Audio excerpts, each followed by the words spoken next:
ओम शांति। छोटा सा रात्रि क्लास है। 30 अक्टूबर 1968। बच्चे ये तो समझते हैं बाप आया हुआ है और ऊंचे ऊंचे धाम परम धाम से आया हुआ है। जब आते हैं तो बुद्धि में आता है ना कि परम धाम वाला शिव बाबा इसमें प्रवेश होकर के आए हैं।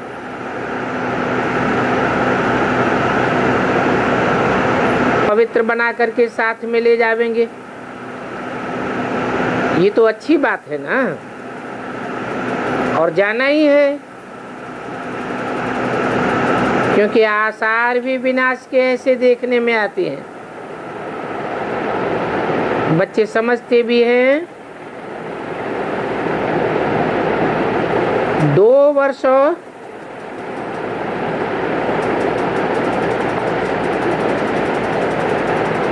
और भी बाप समझाते रहेंगे।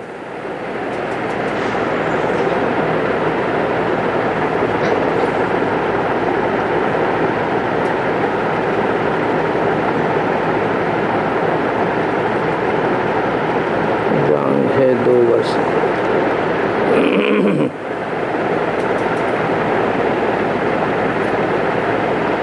8 वर्ष और होना चाहिए। फिर तो लड़ाई में बहुत तंग हो जाएंगे।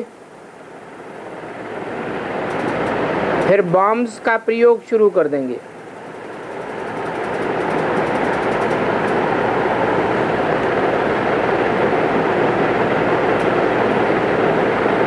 ये कौन सी लड़ाई की बात बताई? 8 वर्ष के बाद। कौन से सन की वाणी है? 68 की। तो 68 और 8 तो कौन सी लड़ाई की बात हुई? कौन सी दुनिया की लड़ाई है? ब्राह्मणों की दुनिया की लड़ाई शुरू हो जाएगी।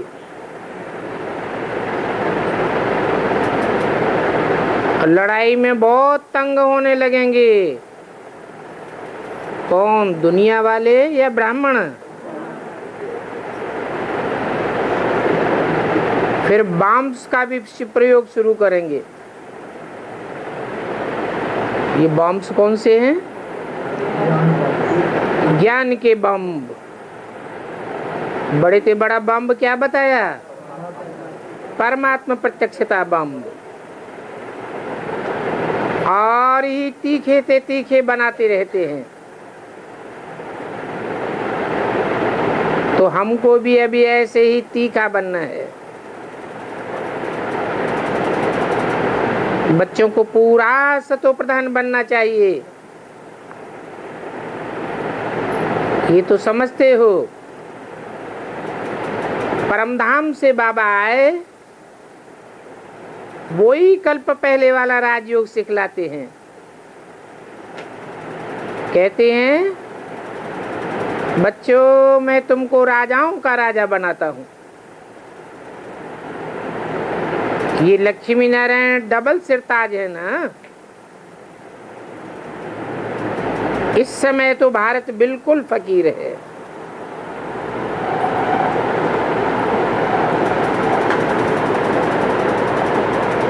फकीर अर्थात जिनके पास कुछ भी न हो, पैसे भी नहीं हैं, तो फिर उनको फ्री अनाज भी देते हैं।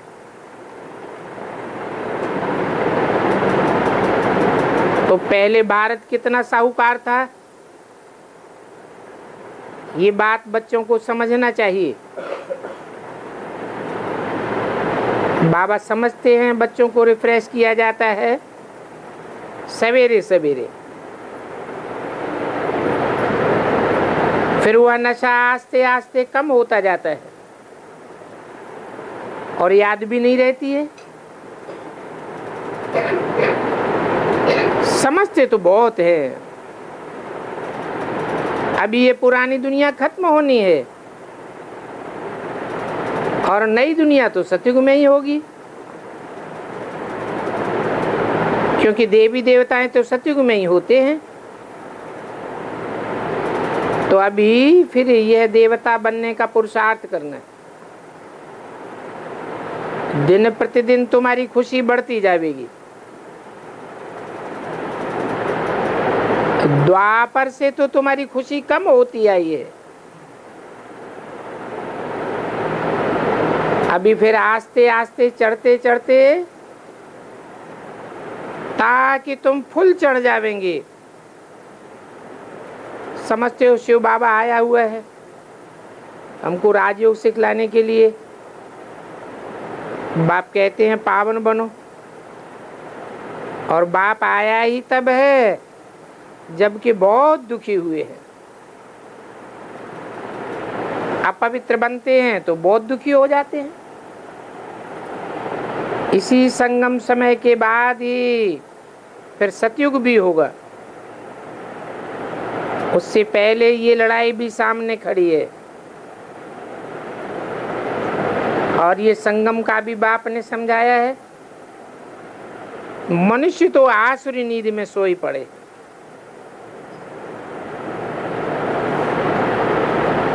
और अक्षर तो ठीक है। कहते हैं बच्चों मैं तुमको पढ़ाता हूँ, फिर ये ज्ञान प्रायः लोप हो जाता है। फिर ये पुस्तक कैसे बनेगी? सतयुग में तो ये पुस्तकें आदि होती ही नहीं है।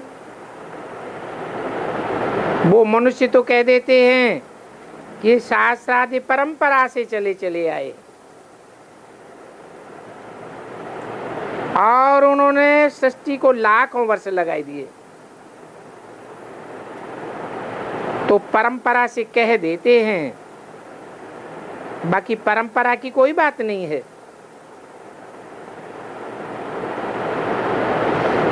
बाप बच्चों को समझाते हैं अभी इन भक्ति मार्ग की बातों से खबरदार रहना, मंजिल बड़ी भारी है, तुमको एकदम मंदिर लायक बनाते हैं। तो बच्चों को बाप समझाते रहते हैं खबरदार रहना। ये सारी दुनिया में रावण का राज्य है,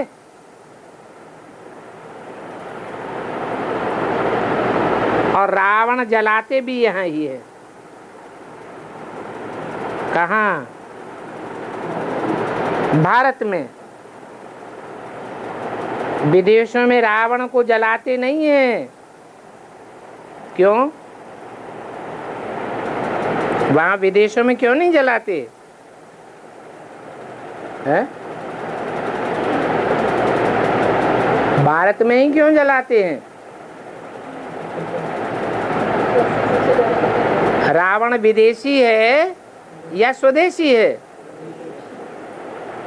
विदेश वाले तो खुद ही रावण संप्रदाय, क्योंकि द्वापर युग से रावण आता है, और विदेश भी कब से आते हैं? द्वापर युग से भी विदेश भी आते हैं। तो विदेशी अपने देश के आदमी को क्यों जलाएंगे?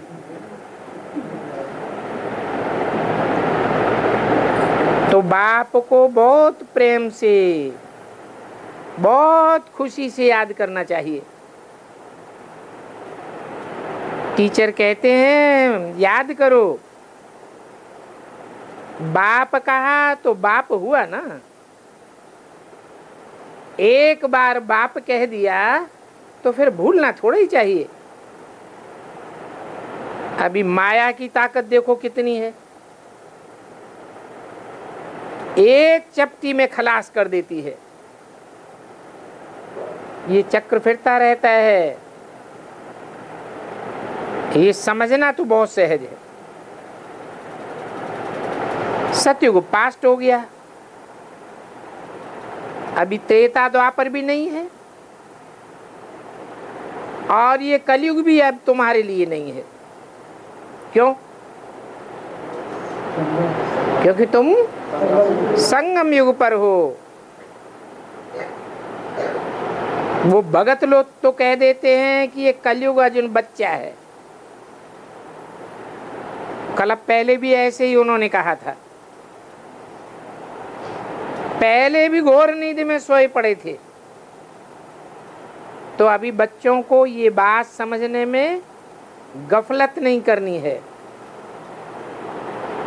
बाप खुद कहते हैं, मैं वानप्रस्थ अवस्था में आता हूं, तुमको सुनाते हैं और ये भी सुनते हैं। कौन? ब्रह्मा बाबा। ये सुनते हैं, परंतु मैं इनको सुनाता नहीं हूं। सुनाया किसको जाता है? सुनाया उसको जाता है जो प्रैक्टिकल एक्ट में करके दिखावे। ब्रह्मा सुनते तो हैं, परंतु जो ज्ञान सुना हुआ है ब्रह्मा ने, उनके कान तो पहले सुनते हैं, परंतु उस ज्ञान को प्रैक्टिकल में करके भी दिखाते हैं क्या? कि पहले ही शरीर छोड़ जाते हैं? पहले ही शरीर छूट जाता है। तो इसमें मुझने की बात नहीं है। किसमें? कि ब्रह्मा ने शरीर क्यों छोड़ दिया, सरस्वती मम्मा ने शरीर क्यों छोड़ दिया, मुझने की तो बात ही नहीं।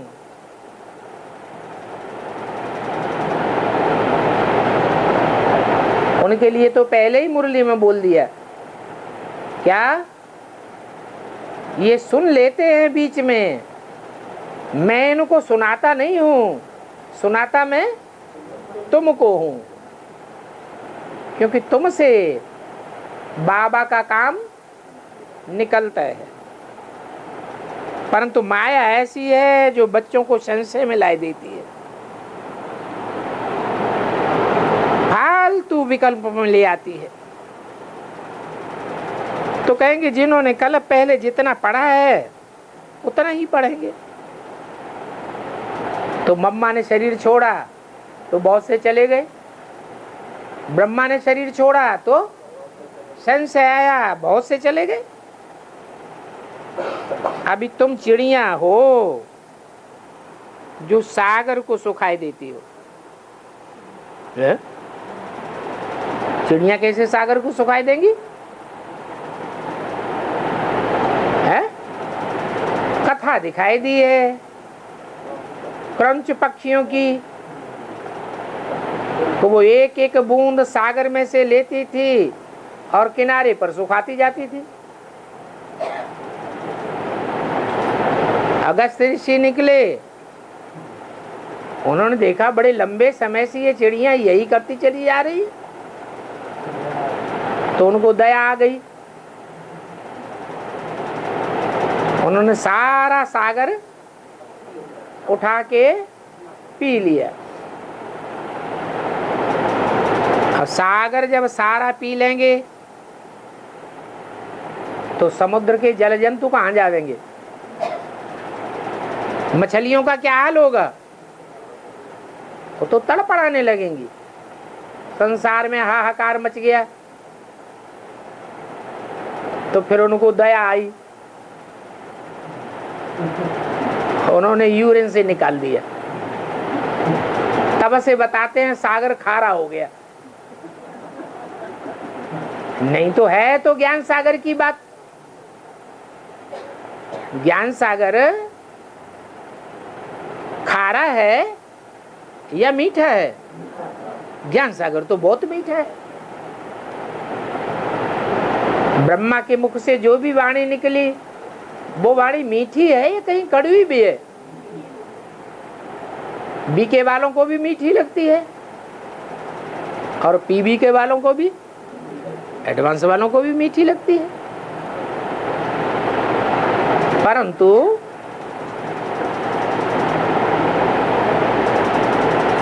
वो ही सागर का जल, वो ही सागर का बेहद का ज्ञान जल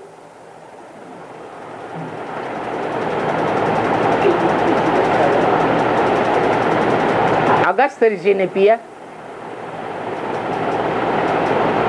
वो कहाँ के रहवासी थे? सागर के किनारे के रहवासी थे। तो सागर के किनारे के रहवासी अगस्त ने जब पिया तो सारा सागर खारा करके निकाल दिया।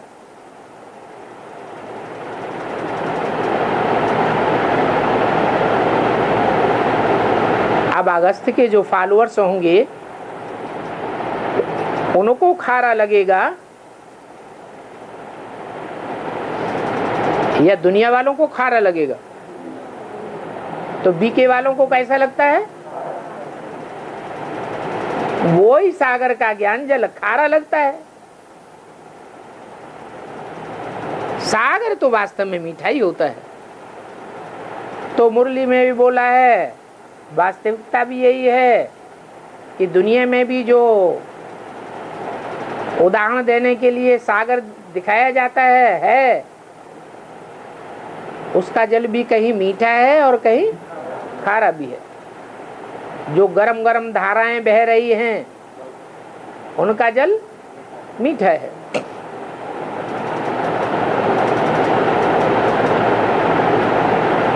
तो देखो, तुम चिड़ियाएं हो जो सागर को सुखाती हो। शास्त्रों में तो क्या क्या लिख दिया है। मनुष्य जो सुनते सुनते सत्य सत्य कह देते हैं।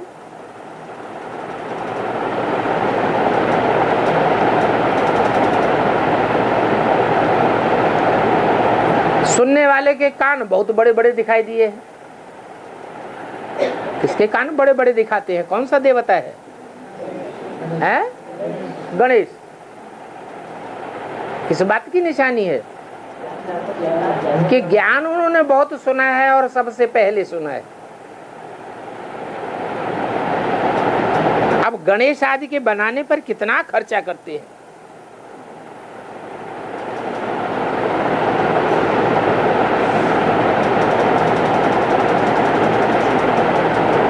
कौन पहले कौन खर्चा करते हैं? कौन से ब्राह्मण? बेसिक वाले गणेश कहाँ बनाते हैं? गणेश नहीं बनाते हैं, लेकिन उनका कहना है गण माने समूह, ईश माने स्वामी, माने देवताओं का जो समूह है उसका मुखिया कौन है? वो समझते हैं कि ब्रह्मा बाबा ही सतयुग में जब जन्म लेंगे पहले पत्ते के रूप में, तो वो देवताओं के मुखिया हैं, इसलिए वो ही गणेश हैं। उन्होंने ही सबसे पहले ज्ञान जल पिया है, सबसे पहले उनके ही कान सुनते हैं और सबसे जास्ती ज्ञान वो ही सुनते हैं। तो उनका चित्र आदि ट्रांसलाइट का बनाने में कितना खर्चा करते हैं? कौन? भक्ति मार्ग वाले ब्राह्मण। बाप समझाते हैं, वो सभी भक्ति मार्ग की बातें हैं। ये कोई ज्ञान मार्ग नहीं है। चित्र किसके बनाने चाहिए? चित्र क्यों बनाए जाते हैं? चरित्र की यादगार के लिए बनाए जाते हैं। अब ब्रह्मा ने ऐसा कौन सा चरित्र किया जो उनके चित्र बनाए गए? भक्ति मार्ग में चित्र बनाए जाते हैं ब्रह्मा के। न मूर्तियां बनाई जाती, न चित्र बनाए जाते, न मंदिर बनाए जाते, न पूजा होती है। चित्र और मूर्तियां स्मृति के लिए बनाई जाती हैं, स्मरण करने के लिए, यादगार के लिए बनाई जाती हैं। तो उन्होंने ऐसा कौन सा याद का काम किया जो उनकी याद की जाए? वो सभी भक्ति मार्ग की बातें हैं। बाप कहते हैं अभी तो मैं आया हूं सौदा करने के लिए। तुम बच्चों के साथ कितना अच्छा सौदा करता हूं। कहता हूं कौड़ी दो और बदले में हीरे लो। बच्चे कहते हैं बाबा ये सभी कुछ आपका है, अभी हम क्या करेंगे। बाबा कहते हैं ये पैसे अपने पास रखो, सिर्फ खर्चा आदि जो करो वो पूछ करके करो। पूछना है, क्योंकि ये पैसे हो गए पुण्य के खाते में, इसलिए कहा पाप में नहीं लगाना। तो बाप को सौदागर कहा जाता है और उनको जादूगर भी कहा जाता है। तुम जानते हो नर को नारायण बनाए देते हैं, विश्व का प्रिंस बनाए देंगे, शरीर छोड़ेंगे और गोल्डन स्पून इन माउथ होगा। तो अभी तुम पुण्यात्मा बनते हो। जब तुम पुण्य आत्मा बनते हो तो पाप आत्माओं को कुछ भी नहीं देना है।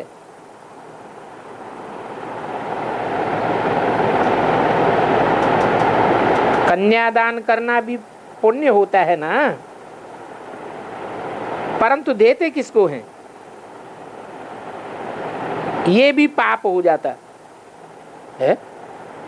दुनिया क्या कहती है, कन्यादान पुण्य है या पाप है। पुण्य कहते हैं और बाप क्या कहते हैं, पाप हो जाता है। क्यों है, किस लिए पाप हो जाता है। माता जी का मुंह देखने लगा अरे कोई कारण होगा। अरे देते किसको हैं, पापात्माओं को, विकारियों को देते हैं या शिव बाबा को देते हैं, विकारियों को देते हैं। तो पाप ही कमाते हैं। अब ये पाप का काम नहीं करो, प्यार से बैठ करके समझाओ। अगर कन्या नहीं समझती है तो फिर देना ही पड़े। किसको, कसाईयों को। नहीं तो फिर छीछी बन पड़ेगी। अगर कसाईयों को भी नहीं देंगे तो फिर वो छीछी माने वैश्या बन पड़ेगी। भगवान वाच, ये काम महाशत्रु है। इतना समझाते हैं फिर भी वैश्यालय में चले जाते हैं। तुम बच्चों को तो निश्चय है कि बाबा आया हुआ है,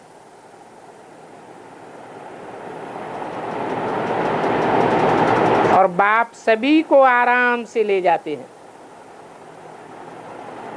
ये याद की यात्रा देखो कैसी।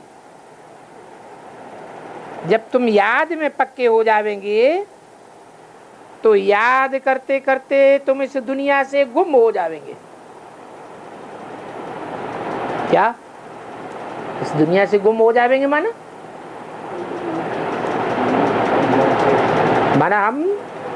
हमारी आत्मा, हमारी मन बुद्धि सूक्ष्म वतनवासी बन जाएगी या परम धाम वासी निराकारी स्टेज में चली जाएगी। ये साकार दुनिया हमको भासेगी ही नहीं, देखने में ही नहीं आवेगी। बाबा की याद की ऐसी प्रैक्टिस की जाती है कि ये दुनिया देखने में ही ना आवे। इस दुनिया को देखते हुए भी न देखो, तुम याद में रहते रहते चले जावेंगे। ऐसी अवस्था वाले ही स्कॉलरशिप लेते हैं। बाप समझाते हैं बच्चे धारणा अच्छी रीति करो, याद की यात्रा में रहने की खूब पुरुषार्थ करो। इसमें डरने की कोई बात नहीं है। तुम समझते हो हम जास्ती याद करेंगे तो माया हमको जास्ती हिलावेगी, परंतु तूफानों को आने दो। जितने जास्ती तूफान आवेंगे और तुम जितनी हिम्मत करेंगे बाप को याद करने की, उतना बाप तुम्हारा सहयोगी बनेगा। हिम्मते बच्चे मददे बाप। तुम मोस्ट बिलोव्ड बाप की याद में रहो। अच्छा, बच्चों को गुड नाइट।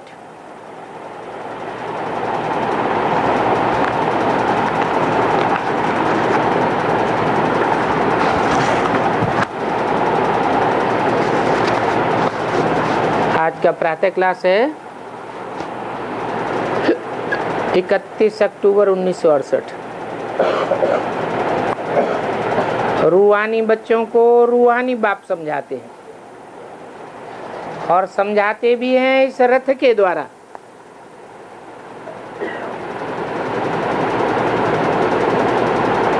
इसको समझाते हैं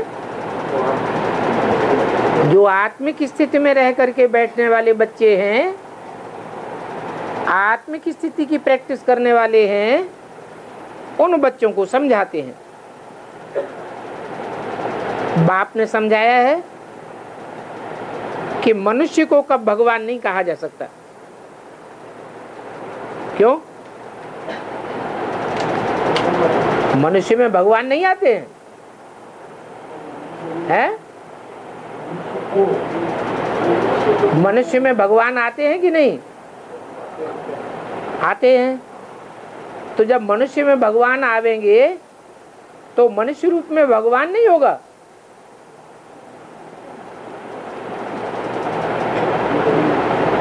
है? देवता में तो आते नहीं हैं, जानवरों में भी नहीं आते हैं, कीट पशु पक्षी पतंगों में भी नहीं आते हैं, मनुष्य में ही आते हैं। तो भगवान तो निराकार है,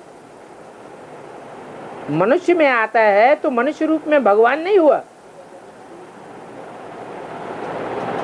तब तक वो भगवान नहीं है जब तक निराकारी स्टेज नहीं बनी है। मन को पूरा कंट्रोल नहीं किया है, मन अमन नहीं बना है, मन चंचल है तो मनुष्य रूप है, भगवान का रूप नहीं है।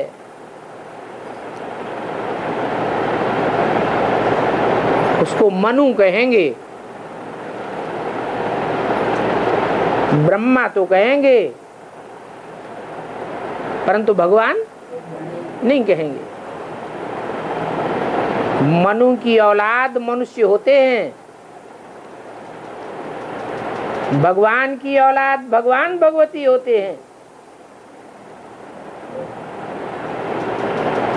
भगवान तो मनुष्यों को क्या बनाता है? देवता बनाता है। बाप ने समझाया है मनुष्य में दैवी गुण और आसुरी गुण भी हो सकते हैं।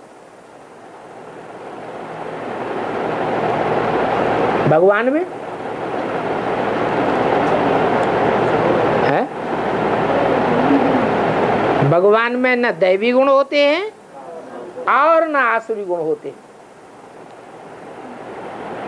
वो देवताओं और मनुष्यों दोनों से तुरीय गुण हैं। इसलिए मनुष्य को कब भगवान नहीं कहा जा सकता। इन लक्ष्मी नारायण को भी भगवान भगवती नहीं कहा जा सकता। किनको? जो सतयुग में जन्म लेते हैं। ये बात कायदे के विरुद्ध भी है। मनुष्य को मनुष्य से देवता बना सकते हैं, भगवान भगवती नहीं, क्योंकि प्रवृत्ति मार्ग है किसका? भगवान भगवती का, लक्ष्मी नारायण का प्रवृत्ति मार्ग है। और भगवान एक होता है या दो होता है? भगवान तो एक ही होता है। अगर कहें कि भगवान की प्रवृत्ति है तो किसके साथ? भगवान शिव को कहा जाता है, शिव की प्रवृत्ति किसके साथ हो सकती है?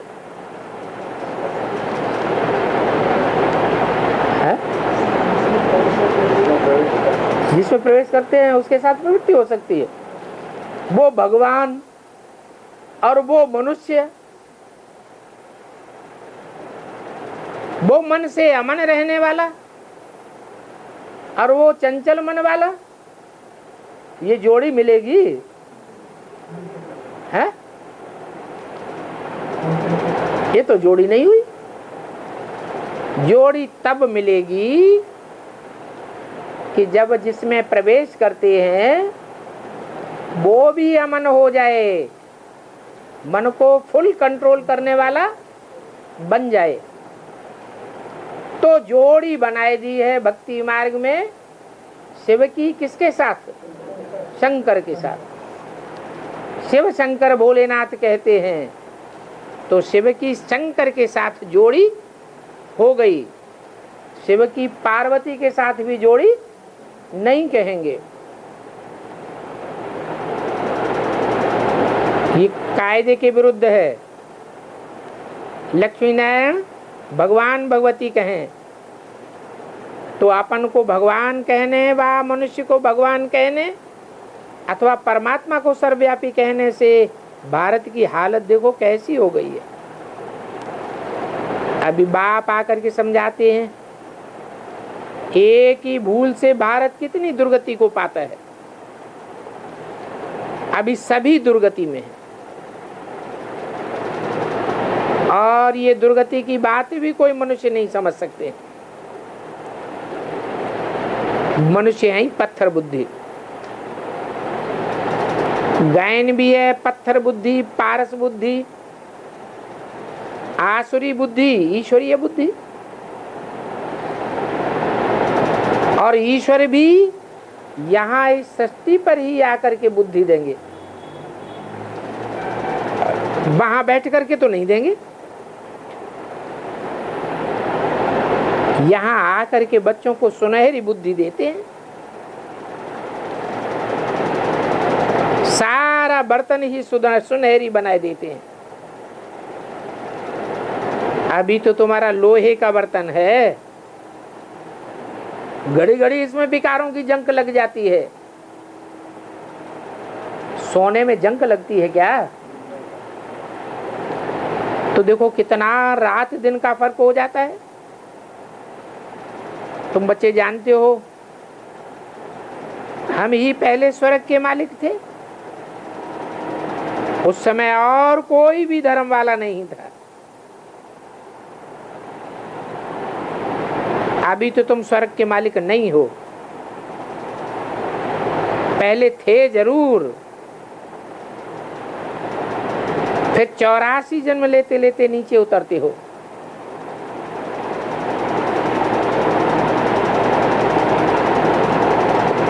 इक्कीस जन्म लेके नीचे उतरते हैं या 84 जन्म लेके नीचे उतरते हैं?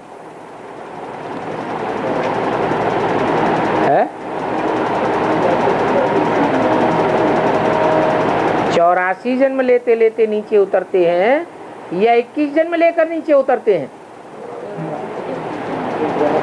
21 जन्म के बाद नीचे उतरते हैं। पहले जन्म से नीचे उतरना शुरू नहीं होता, कलाएं कम नहीं होती, कलाएं कम होती है। 84 से ऊपर तो कोई जा भी नहीं सकता है। 84 जन्म लेते लेते नीचे ही उतरते रहते हैं। सतो से रजो तमो में चले जाते हैं। मनुष्य सृष्टि भी पहले नई फिर पुरानी जरूर होती है। पुराने को कहा जाता है कलयुग। अभी तुम जानते हो आत्माएं पहले स्वर्गवासी थी, फिर अभी नरकवासी बनी है।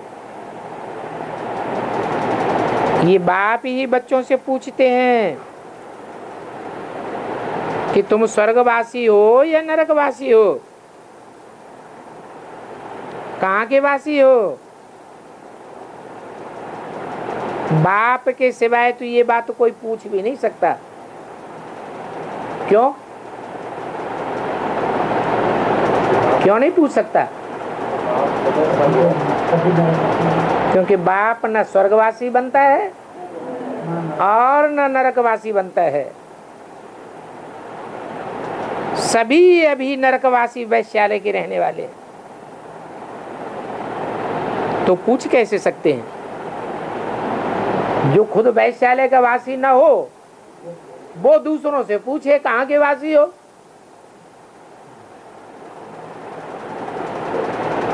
पूछने वाला तो फिर इनके विपरीत होना चाहिए ना।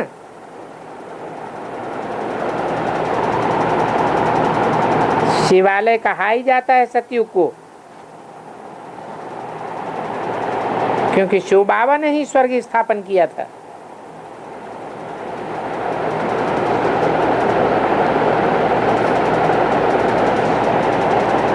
क्यों हम बच्चों ने नहीं किया साथ में? है शिव बाबा ने अकेले स्वर्ग स्थापन किया था या साथ में हम बच्चों ने भी किया था? हैं? हम बच्चों ने किया था। हम बच्चे स्वस्थिति में रहने वाले हैं कि स्वर्ग ही स्थापन करेंगे। अभी अभी स्वस्थिति में और अभी अभी माया परिस्थिति में ढकेल लेती है, देह अभिमान में आ जाते हैं। तो हम स्वर्ग स्थापन करेंगे कि नरक स्थापन करते हैं? हम नर हैं या देवता हैं या भगवान हैं? क्या हैं? हैं? नर हैं तो नर क्या बनाएगा? नर नरक बनाएगा। तो एक भगवान ही नई सृष्टि रचते हैं। मनुष्य या देवता नई सृष्टि नहीं रच सकते, परंतु बेचारे मनुष्य भगवान को नहीं जानते हैं। रचयिता बाप की ही कितनी ग्लानि कर दी है। बाप कहते हैं मैं कभी भी ठिक्कर भित्तर में नहीं आता हूं। क्या कहा है? मैं ठिक्कर भित्तर में जाता हूं या मेरी याद की शक्ति कण कण में समाई जाती है? मेरी याद की शक्ति कण कण में समाई जाती है। कण कण सतो प्रधान बन जाता है। मैं तो एक ही बार आता हूं जबकि नई सृष्टि की स्थापना और पुरानी सृष्टि का विनाश कराना होता है। नई सृष्टि थी जो फिर अब पुरानी बनी है। कितनी सहज बातें हैं, जैसे कि एक कहानी हो जाती है। इनका नाम ही है सहज राजयोग, और ये पढ़ाई भी सहज है, याद भी सहज है। मनुष्य बैरिस्ट्री पढ़ते हैं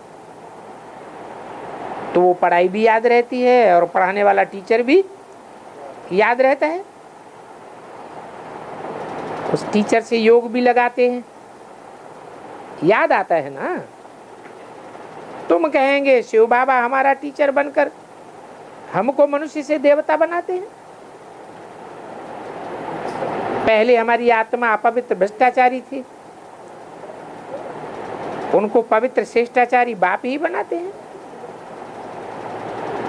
ये भ्रष्टाचारी अक्षर सतयुग में नहीं होता है। क्यों नहीं होता है? है? क्योंकि भ्रष्ट इंद्रियों से वहां कोई आचरण करते ही नहीं है। यहां भ्रष्टाचारी हैं, वो भी कब से पतित बनना शुरू हुआ? कब से भ्रष्टाचारी बनना शुरू हुआ? द्वापर तो समय का नाम है, कोई निमित्त बना, जरूर कोई ऐसा निमित्त बना है जो कर्मेंद्रियों से भ्रष्ट आचरण करना शुरू करता है।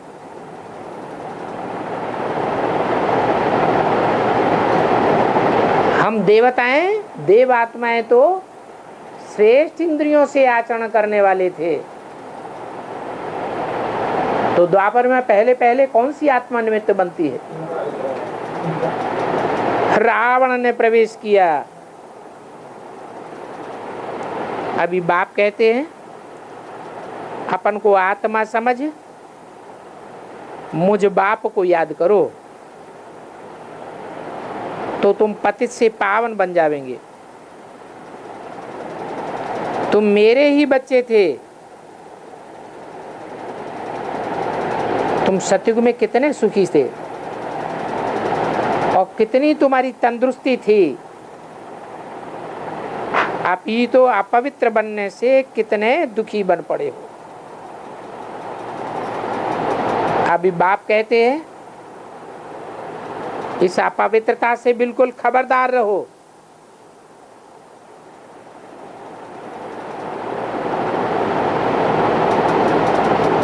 कहते हैं ना, बजरे शरण कान बाज टेप टेप जावेगा। ये अभी का दृष्टांत है। बाज झपट्टा मारता है ना तो कान कतर ले जाता है। थोड़ा भी देहवान आया तो माया एकदम कान टोप लेगी। माया कहां से पकड़ती है? नाक और कान से पकड़ती है। क्या कान में ऐसी बातें सुनाई देंगी जो श्रीमत के बरखिलाफ होंगी और हमारी बुद्धि उल्टी होने लगती। इसलिए कोशिश करके देही अभिमानी बनना है। ऐसे भी नहीं, देही अभिमानी बनने की परीक्षा में सब 100% पास हो जाएंगे, हो जाएंगे हैं? ऐसा तो हो नहीं सकता। हाँ, नंबर बार तो होते ही है। कोई 100% देह अभिमानी बने रहेंगे, कोई 100% आत्माभिमानी भी बन जाएगा, कोई नंबर बार बनेंगे। तुम जानते हो दुनिया में किसी की भी बुद्धि में नहीं है कि इनका भगवान बाबा है। क्या इनका भगवान से क्या संबंध है? बाबा, बाबा माने ग्रैंडफादर। बुलाते भी हैं, मीठे मीठे बाबा आओ। बाबा अक्षर में बहुत लव भरा हुआ है। तुम जानते हो बाबा से ही वर्षा मिलता है। क्या बाप अपना वर्षा दे या न दे, लेकिन ग्रैंडफादर का वर्षा बच्चों को जरूर मिलता है। चाचा, नाना, काका, ताऊ, भाई, भावज, कोई भी संबंधी से वर्षा नहीं मिलता। बनोई से वर्षा मिलता है क्या?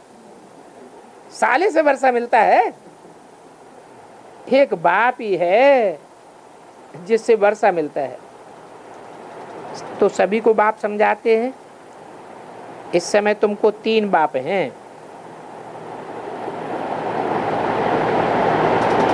लौकिक बाप, अलौकिक बाप और पारलौकिक बाप। परंतु बड़े से बड़ा वर्षा देने वाला पारलौकिक बाप ही है।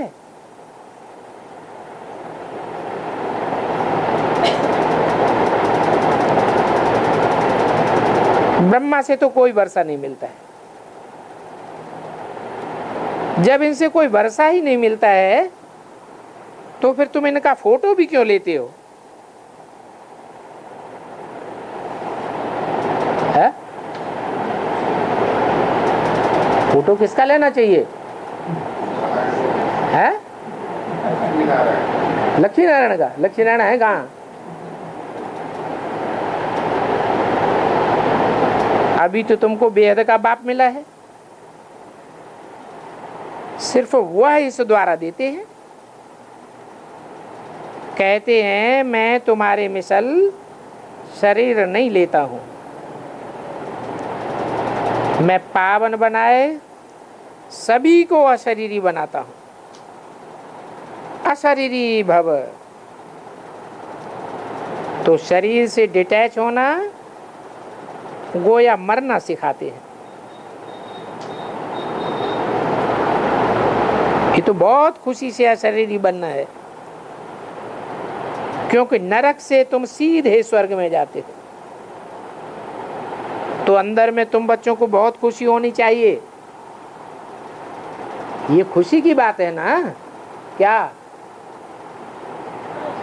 क्योंकि तुम इसी जन्म में इसी शरीर से स्वर्ग में चले जाएंगे।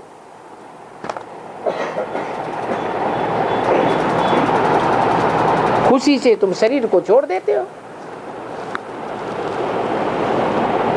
31-10-68 की वाणी का दूसरा पेज। सन्यासी आदि जो दृष्टांत देते हैं, सर्प का दृष्टांत, भ्रमरी का दृष्टांत, कछुए का दृष्टांत, वो सब झूठे दृष्टांत देते हैं। कोई सर्प के समान शरीर नहीं छोड़ता, कोई भ्रमरी मिसल गंध के कीड़ों को आप समान नहीं बनाता। कोई सन्यासी बनाता है क्या? नहीं। कोई कछुए मिसल इंद्रियों को समेट कर नहीं बैठता। ये सारे दृष्टांत अभी तुमसे लगते हैं।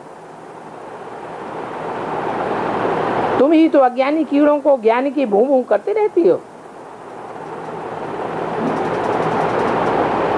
वो सभी सन्यासी जो भक्ति की भूं भूं करते हैं, उनमें अथाह भक्ति है। प्रैक्टिकल कुछ भी नहीं। ज्ञान की भूं भूं तो एक ही है, और एक ही बात की तुम्हारी भूं भूं चलती है। भक्ति मार्ग में तो कितने यज्ञ, तप, दान, पुण्य आदि करते रहते हैं, कितना भटकते हैं तीर्थ यात्राओं में। अभी तुम तो कितने रायल हो, भटकना करना बंद, सिर्फ एक ही बात कहते हो, अपन को आत्मा समझ, बाप को याद करो। बाप को निमंत्रण दे करके तुमने ही बुलाया है क्या? और दूसरे धर्म वाले पतित पावन बाप को पतित पावन सीताराम आओ कहकर बुलाते हैं क्या?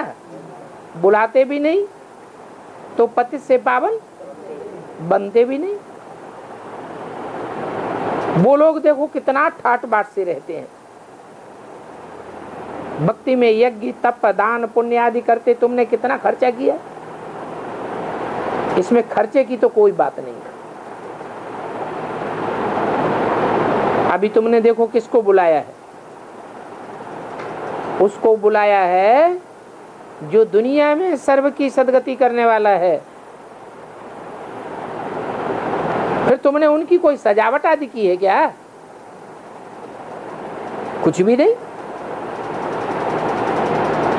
तुमको तो पता भी नहीं पड़ा कि बाप किस समय आया। मैं जब आता हूं, कब आता हूं, कब चला जाता हूं, कोई को पता चलता है क्या? इन ब्रह्मा को पता चलता है, इनको भी पता नहीं चलता। और तुम अपने जन्मदिन पर तो कितना साधमाना आदि बनाते रहे। मैं जब आता हूं, मैं जन्म लेता हूं, तो तुमको पता भी नहीं चलता। साधमाने आदि की तो बात ही नहीं। अपने जन्म देने की तो कितनी खुशी मनाते हो, बात मत पूछो। खुशी में आ जाते हैं, भगवान ने हमको बच्चा दिया। कहेंगे किसकी कृपा से? कहेंगे गुरु की कृपा से। अच्छा, वो बच्चा फिर बीमार पड़ जाता है, मर जाता है, फिर क्या कहते हैं? है? फिर गुरु को बहुत गालियां देते हैं। अरे तुम उनको गाली क्यों देते हो? गुरु की कृपा से भगवान ने दिया, तो भगवान से लड़ाई लड़ो ना। गुरु को गालियां क्यों देते हो? तुम गुरु से क्यों लड़ते हो? ये सभी भक्ति मार्ग की बातें हैं। यहां तो तुमको बच्चे आदि कुछ भी नहीं चाहिए। जानते हो क्यों नहीं चाहिए? क्या कारण है? 63 जन्म बच्चे के लिए कितने तड़पड़ाते हैं, यहां क्यों नहीं चाहिए?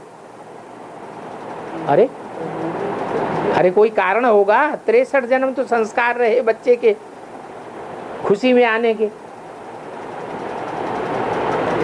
यहाँ बच्चे की खुशी क्यों नहीं है? हैं? जानते हैं इस आखिरी जन्म में बच्चे बिच्छू टिंडन मिसल पैदा होते हैं। वो हमको कोई सुख देने वाले नहीं है। नाग बलाएं पैदा होते हैं, बेचारी हैरान हो जाती है। हैरान हो जाती है तो कहती है कहाँ कोई ये बच्चे को संभाल ले, मैं आश्रम में चली जाऊं,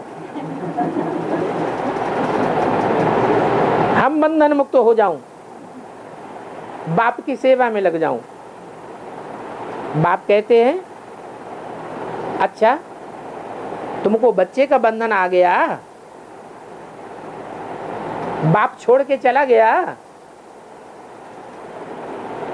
तुम निराश्रिता हो गई, बच्चा यतीम बन गया, तो बच्चे को कोई को दे दो। है? क्या कहा? अरे बच्चे को कोई, दुनिया में बच्चा लेने वाले बहुत हैं, ये थोड़े हैं। बच्चे को लेने वाले तो बहुत पैदा हो जाएंगे, बच्ची को कोई नहीं लेता। तो कहते हैं बच्चा है तो कोई को दे दो, और बच्ची है तब तो कोई चिंता की बात ही नहीं, क्योंकि बच्चियों को संभालने के लिए तो बाप आया हुआ है। तो देखो भक्ति में भगवान से बड़ी मेहनत उज्जत करके बच्चा लेते हैं, तो बच्चे की रग टूटती ही नहीं है। यहां भी कोई समय ख्याल आ जाता है। कोई ज्ञान में चलने वाले ऐसे भी हैं जिनको ख्याल आता है हमको कोई बच्चा नहीं है, बच्चे के लिए हैरान होती रहती है। बल मुख से कह देते हैं बाबा हमारे ही आप बच्चे हो, आप ही हमारे बच्चे हो, परंतु अंदर में रग लगी रहती है कि हमारा कोई बच्चा हो जाए। फिर भी बच्चे की चाह तो रहती है ना। अरे तुम उस बिच्छू टिंडन की चाह क्यों करती हो? ये बच्चा तो तुमको विश्व का मालिक बनाते हैं, तुम्हारी अंत तक परवरिश करते हैं। तो देखो बच्चा हो तो ऐसा हो, अपने आप ही अपनी बड़ाई करने लग पड़ते हैं। जो भी ब्राह्मण बनते हैं सभी विश्व के मालिक बनते हैं। क्या सबको विश्व का मालिक बनाते हैं ना? फिर उनमें नंबरवार पद है। जैसे कहते हैं हमारा भारत सबसे अच्छा देश है, कहते हैं ना हमारा भारत महान। फिर देखो भारत की ग्लानि भी करते हैं। इस पर एक गीत है, अभी तुम समझते हो। हम पहले सारे विश्व के मालिक थे, स्वर्गवासी थे, अभी नरकवासी हैं। नरकवासी बने तो कितनी बड़ी हिंसा करते हैं। जैसे कुत्ते का मिसाल देते हैं, कुत्ता क्या करता है, क्या चूसता है, अपनी हड्डियों को चूसता है। हड्डियां चूसने में कुत्तों को कितना मजा आता है। ये भी एक दो का खून चूसते हैं। काम कटारी चलाए, एक दो का खून करने में बड़े खुश होते हैं। अच्छा, ओम शांति।